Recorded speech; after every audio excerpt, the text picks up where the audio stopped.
Yes, Dovahki. How can I help you?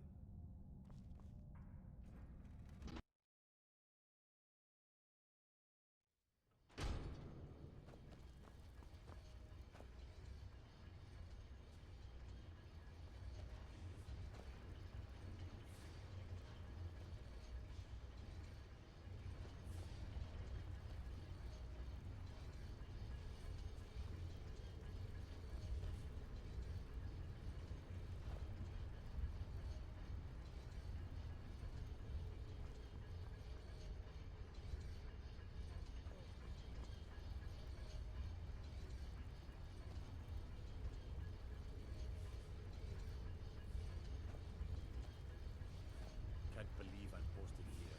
Even the beds are made of stone.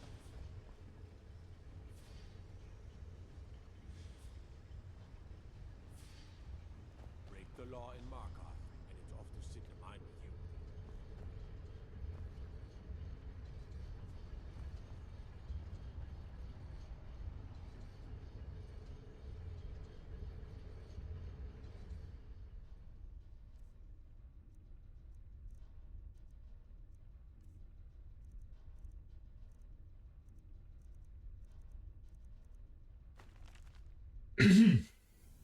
The Dowry, Ancient Tales of the Dwemer, Part 10, by Marobar Sol.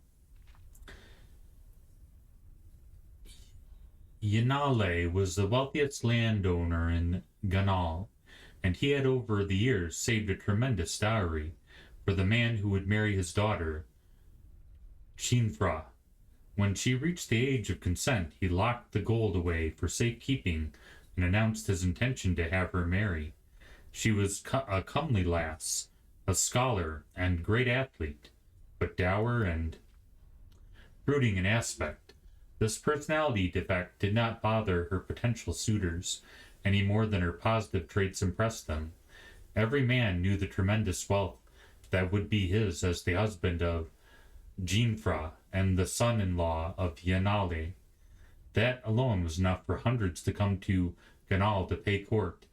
The man who will marry my daughter, said Yanale to the assembled, must not be doing so purely out of avarice. He must demonstrate his own wealth to my satisfaction. This simple pronouncement removed a vast majority of the suitors who knew they could not impress the landowner with their meager fortunes. A few dozen did come forward within a few days, clad in fine Killark cloth spun silver, accompanied by exotic servants traveling in magnificent carriages. Of all who came, who met with Yanale's approval, none arrived with more resplendent fashion than that of Waylon Nerlich, the young man who no one had ever heard of, arrived in a shining ebon coach drawn by a team of dragons, his clothing of rarest manufacture, and accompanied by an army of the most fantastical servants any of Ganal had ever seen. Valets with eyes on all sides of their heads, maidservants that seemed to cast in gemstones. But such was not enough with Yanale. The man who marries my daughter must prove himself an intelligent fellow, for I would not have an ignoramus as a son-in-law and business partner, he declared.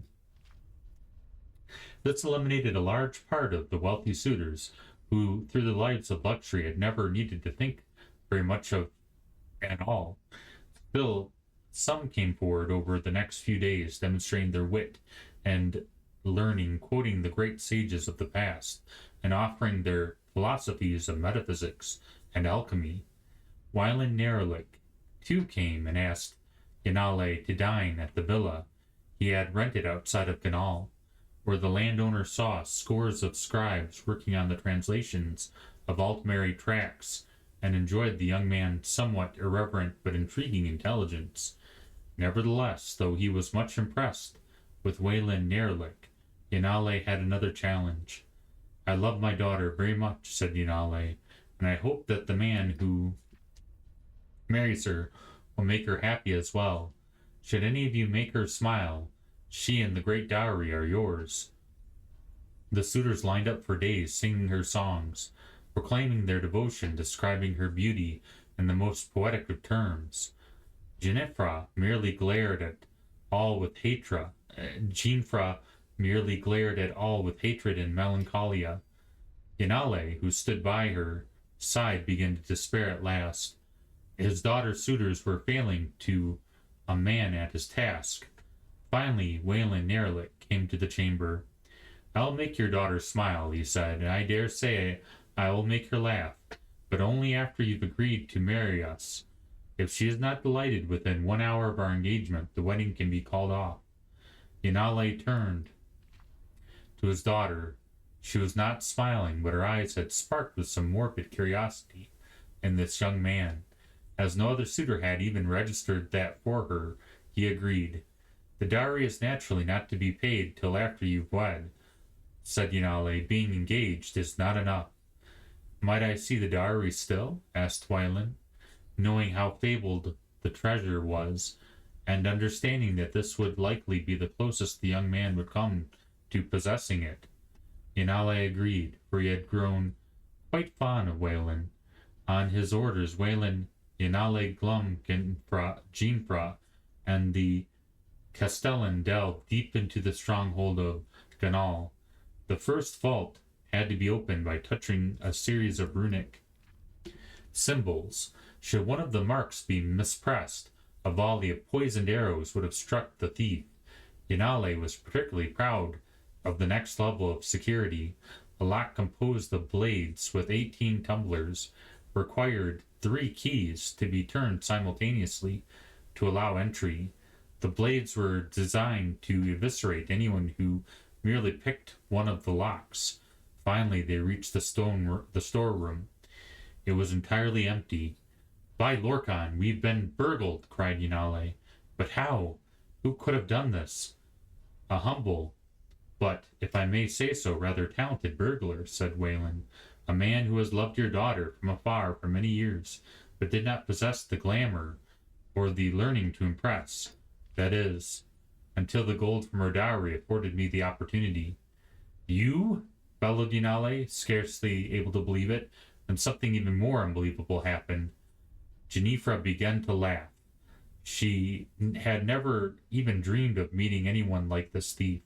She threw herself to his arms before her father's outraged eyes. After a moment, Yanale too began to laugh.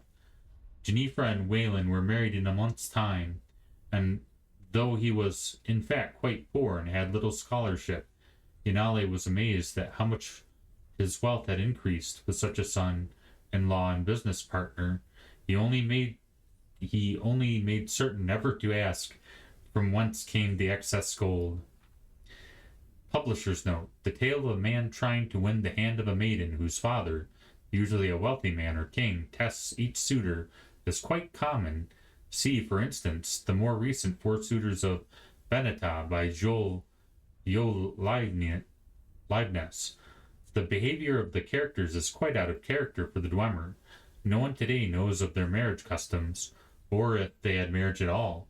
One rather odd theory of the disappearance of the dwarves came from this and a few other tales of Marabar Sol.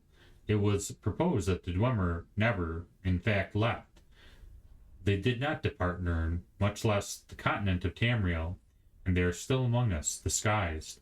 These scholars use the story of Azura and the box to suggest that the Dwemer feared Azura, a being they could neither understand nor control, and they adopted the dress and manner of the Chimer and Altimer in order to hide from Azura's gaze.